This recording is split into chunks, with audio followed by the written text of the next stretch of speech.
ஒத்தலக்கு அவ்வளவுதான் தம்பியோட வாழ்க்கை. தம்பிக்கு பால் ஊத்திடுவாங்க போல நண்பர்களே. போற போக்க பார்த்தா தம்பிக்கு பல்லு போயிருச்சு, வாய் போயிருச்சு, எல்லாம் போயிருச்சு நண்பர்களே. எல்லா பாட்டும் கலண்டுருச்சு. பால் ஊத்திட்டாங்கன்னா முடிச்சிருவாங்க நம்ம தம்பியை. எனக்கு தெரிஞ்சு பால் ஊத்தியாச்சுன்னு நினைக்கிறேன். நல்ல பிளேயர் தான், பட் பர்ஃபார்ம் பண்ணல. என்ன பண்ண முடியும் சொல்லுங்க? ஒண்ணுமே பண்ண முடியாது பிரான். நண்பன்ல ஏதுவா நல்ல நண்பன் கெட்ட நண்பன்? நண்பன்னாலே கெட்டவன் தான்.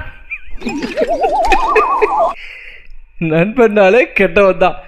அப்படி ஓப்பனா சொல்லிட முடியாது, எல்லாத்தையும் ஒரு யூகமா சொல்லலாம். என்ன Dame un grr, டீ குடிச்சிட்டு வர்றேன். un grr. டீ குடிச்சிட்டு வர்றேன்ப்பா. Dame un tuta.